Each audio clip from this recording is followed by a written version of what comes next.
Okay, so our first topic is to recognize what's called a fallacy. So let's kind of talk about some specific terms and figure out what exactly a fallacy is. Uh, okay, so the first word we're going to look at is the word logic. Logic is sort of the study of methods and principles of reasoning.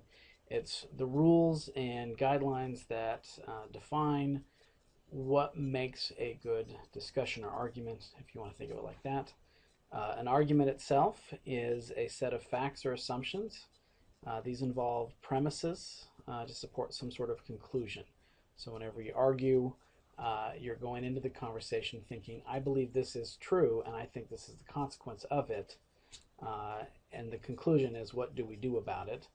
And a fallacy, and this is what we're learning about, is a deceptive argument. This is an argument that really doesn't hold water, doesn't have any truth to it, and there's lots of reasons why an argument doesn't work. And so that's what we're going to look at, is sort of the what we call these different scenarios that could come up.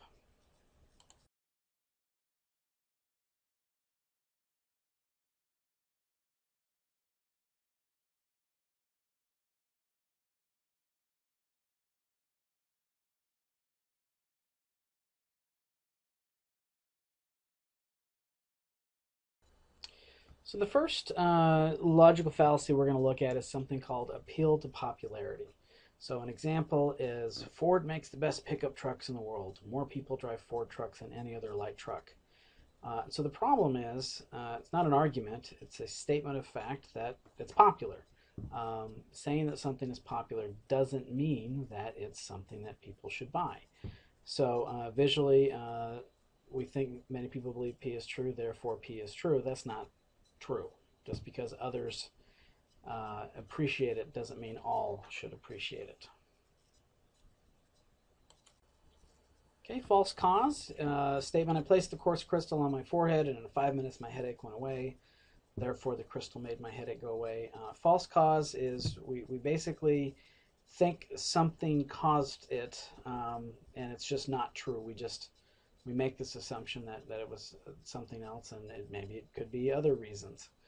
Appeal to ignorance. Scientists have not found any concrete evidence of aliens visiting Earth. Therefore, anyone who claims to have seen a UFO must be hallucinating.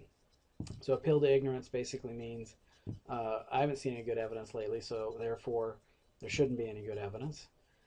So I shouldn't necessarily believe that.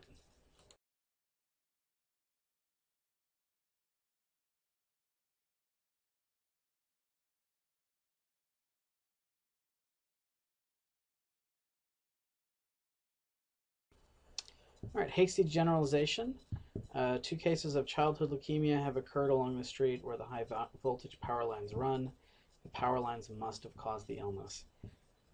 So the assumption we're stating then is, because I've got evidence of 2 cases or more cases, I'm just going to quickly jump to the conclusion that it's got to be this in this case, the power lines. Simply because 2 things are near each other does not mean that I can jump the gun and say that A causes B. Limited choice, an example of that. You don't support the president, so you are not a patriotic American. Okay, so the problem with this one is we're making an assumption. I'm assuming you don't support the president. I haven't actually heard whether or not you do or not. I'm just jumping to the conclusion that you don't. And because I'm assuming you don't support the president, I'm going to throw on top of it that you must clearly not be patriotic. The problem is I don't know if that initial statement has any value or if it's true or not. And I'm given basically limited choices as far as what that means. Maybe you don't support the president. Maybe you're a wonderful American. But again, I'm sort of making a false statement, and I'm claiming because of this false statement, this is the consequence of that false statement, and you just can't do that. Okay, appeal to emotion. In the ads for Michelin tires, a picture of a baby is shown with the words, because so much is riding on your tires. And so the problem here is you're not really providing any evidence. You're simply saying, because you felt something. Feeling something is not actually evidence that something is right or wrong. Personal attack, another one. You should stop drinking because it's hurting your grades, endangering people when you drink and drive, and destroying your relationship with your family. So personal attack basically is, I'm just going to make a list of all the problems you have. And because you've got problems, therefore you should do this. I'm just attacking you. I'm just going at you. There's no logic on that.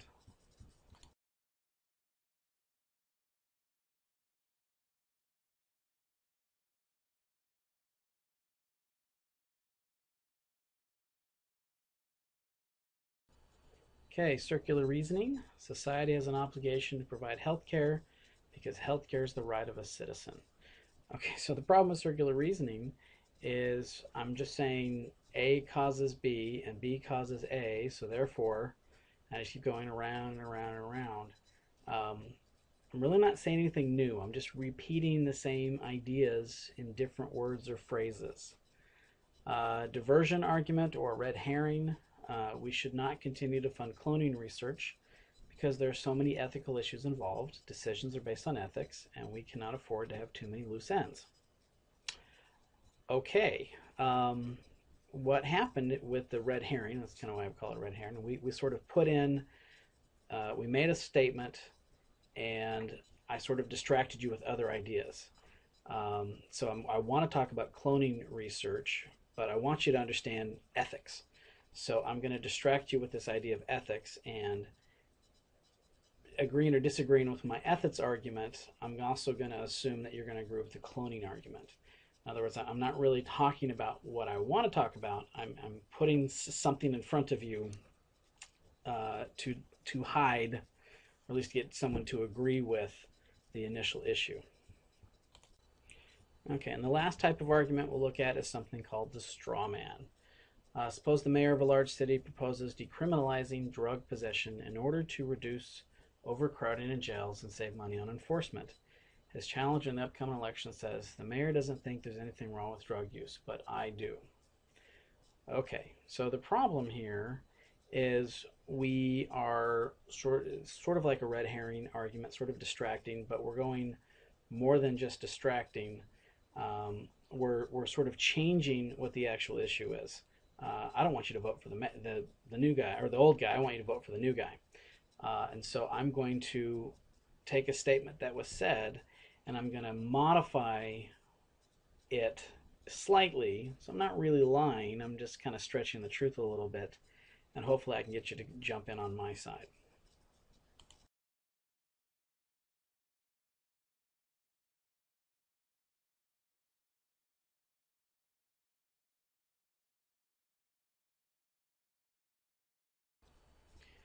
Okay, so as we've talked about all these different arguments, we kind of have to set some guidelines for when we are evaluating things, when we are listening to arguments or looking at media, or what should we do? What should we do about this?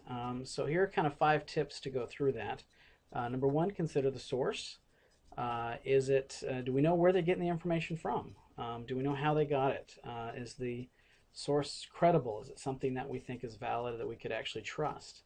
Number 2, sounds like milk. Check the date. How old is this information?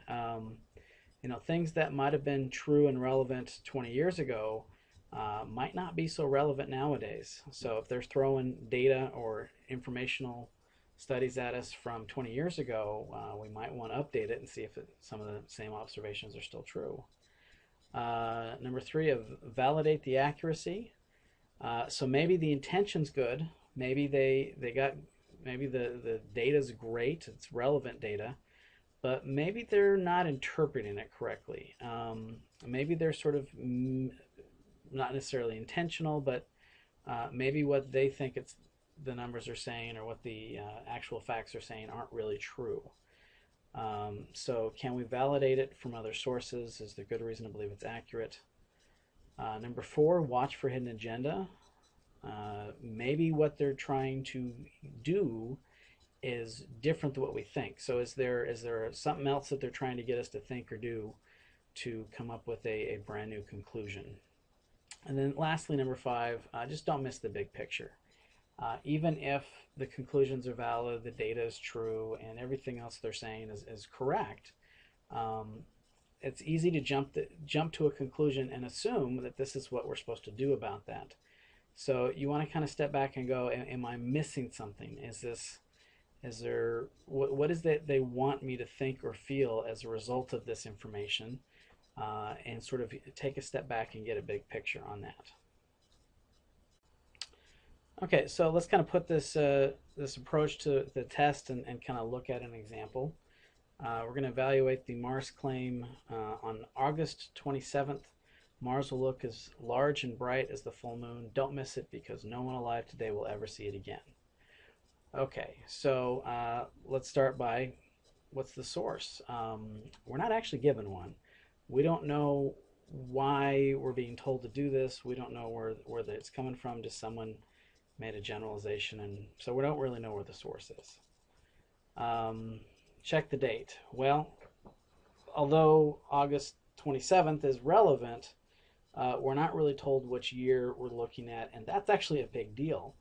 You know, the Earth goes around the sun at different distances, and the planets are in different connection to us. So if the statement came from 5 years ago, then opportunity lost, where it's gone. But if it's coming up next year, then maybe that's something we want to pay more attention to. Validating the accuracy. Well, it's pretty easy to look up. We can just go to the internet, we can go to the library and actually take a look and see, is this a true statement or not, as far as Mars being closer to us. We can go to NASA and look at some things. And is there a hidden agenda? Is there some reason why they want me to go look at the Mars versus the moon? Is there some, I mean, does it make sense that maybe I want to show more love towards the moon? That doesn't make any sense. So on the surface, it doesn't look like there's any hidden agenda here. Maybe, you know, with a little bit more research, we can find that the statement came from 2003, and it was true that it was closer to the Earth than it was recently, and this is true for about 200 years. So in our generation, that actually has some validity. And then lastly, don't miss the big picture here. You know, what is it we're supposed to get? We're supposed to recognize that Mars is getting closer, and we think it's bigger in comparison to the moon. So if we take a step back and sort of think about what that all means, that just means we should appreciate it. We should go look. That's all they want. They don't want our money. They don't want anything. They just want us to go outside and look up at something that doesn't happen for 200 years. It doesn't happen for a 200 year span, and maybe take some beauty and appreciate what they're trying to say.